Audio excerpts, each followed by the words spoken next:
I need to first thank you for your sacrifice and the job you have done. And I also want to make sure that we understand that you are surrounded with very good people here in the state of Florida. And just to mention a few, we have the best governor and lieutenant governor in DeSantis and Jeanette Nunez. We have the best two senators in Mario. Mario is a congressman, but the two senators, Scott and Marco, the best congressman for sure. Guy sitting to your left, my dear friend. And I cannot forget somebody who is just being promoted very recently, or I hope he gets vetted in front of the Senate, our dear Carlos Trujillo, a very young man with a tremendous future. Thank you very much, because you have selected those people, and I assure you they will be eternally loyal to you, and they have your back. I assure you of that. Now, my story is very simple. We always talk about socialism. Socialism is nothing but communism during Halloween. There's no such a thing as socialism. America has always been the most socialist country in the world. We're definitely the most generous. Look at the people in this table. Look at our backgrounds. Just think that in 1961, as a 13-year-old, by myself, in my way to Spain, I wasn't even coming here.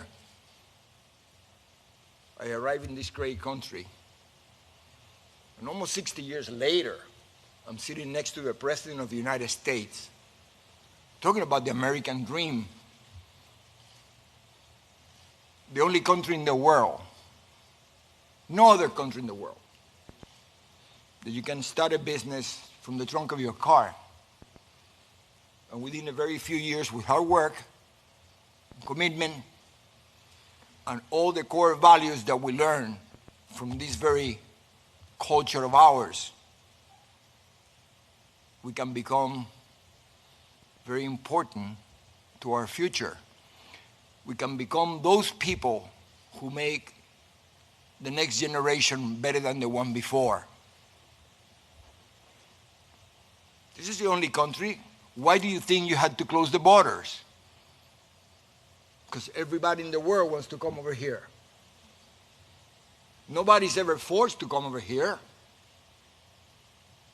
We come over here, in my case, because my parents chose that I would not be indoctrinated by the communist country, by the totalitarian country, by the totalitarian regime. They don't educate children. Absolutely not. And this is something that we need to understand. What is happening in our backyard today, I experienced as an 11-year-old. I remember vividly all the promises that a guy named Castro gave, and how 99% of the people swallow the pill. It took many years later, after I read somebody named Saul Alinsky, that I realized that all those people were nothing but useful idiots. I remember Castro, while in the mountains, being interviewed and asked if he was a communist. He went crazy. I dare you, he says. Católico, apostólico, y romano. I'm a Roman Catholic. Educated by the Jesuits, he was. How dare you? We even have a priest in the mountains. We used to have priests in the mountains. I remember, I was the Marist brothers, Christopher Columbus here, for those of you know. And I remember the brothers, the Marist brothers, used to send young kids to the mountains because it was the second coming of our Lord.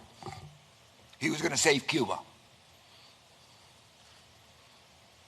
I remember how he promised to the farmers to the Guajiros, that you're going to own the land. I remember all the promises that we hear today about free education and free health care and free land. And my God, no freedom. But he never said that until after he was in power, got rid of all the police, got rid of all the military, been there for the last 60 years and counting. And he destroyed each and every one who helped him, the Catholic Church, everybody. And what do I know that? Because I happened to come to this country with the very last 9 cloister nuns from Convento Santa Clara, because he had taken over the convent. And I was on my way to Spain. I wasn't even coming here because I was going to join my brother, who my parents had already sent a few months before, because he was in the age where the government will take him for indoctrination purposes. My dad, who had experienced the same thing coming from Spain at the turn of the century, running away not from socialism, communism.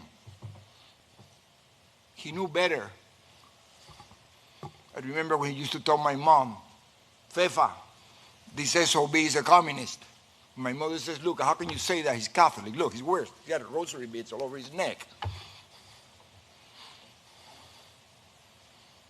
It just so happened that when I was in my way to Spain to meet my brother, I was going to go to the Maris brothers in La Coruña, España. Same brothers here at Christopher Columbus, by the way.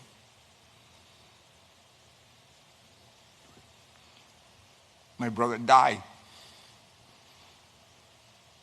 and I was kept in this country. Greatest blessing I ever had. But imagine what happened to mom and dad. One day, you lose both kids. This is a family who had never been involved in politics. My father came at age 18 from Spain, running from communists. By himself, never went back.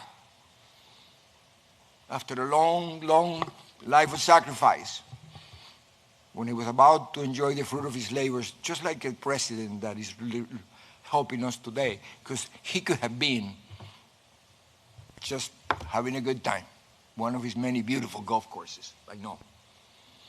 But yet he gave up enjoying the fruit of his labors to do this. So did my dad. That's why I love you.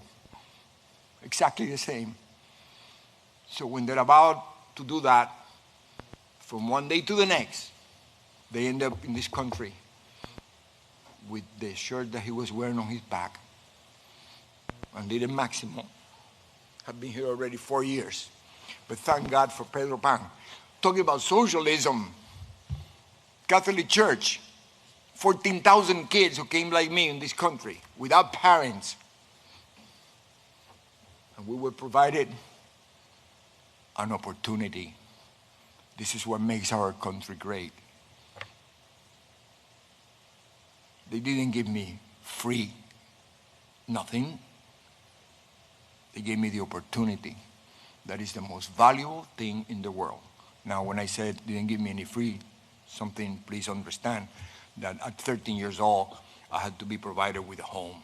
I had to be provided with food and an education.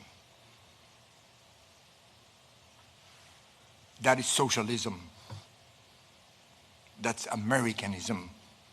That's the America that these people are trying to destroy today by using funny terms like socialism. They're not. They're communist. Don't ever forget that. I know our president understands that because he knows. He's been all over the world, and you're surrounded with great people, very loyal people. And we have our back. I remember the first time I gave a little speech about something like this, to tell him about I came from Cuba and blah, blah, blah. I remember this is around October 2016. I thought you were a little crazy for the sacrifice you were about to take, but I predicted that we were going to elect you in November, and I was going to see you in the White House in January. Thank you very much. Because of the situations right now, I cannot give you a hug otherwise. Thank you very much. And I want to leave you with one last thing. Never forget about my dad, who only had a sixth grade education, but I think he was the greatest philosopher I ever met. He used to tell us how lucky he was because he was able to come from Spain to Cuba. And then he came from Cuba to the United States. And he saw me graduate from college, and that was the biggest prize he ever had. And he said, don't lose this place because you're not going to be as lucky as me. Because if you lose this place, you have no place to go. So with that, please keep that in mind. And please, people, explain that to our young people who are demonstrating out there. Don't be useful idiots. Please understand what's happening in our countries. See what happens to our parents. And see what is happening to America today. Mr. President, thank you very much. And thank you for your hard work. Thank you very much.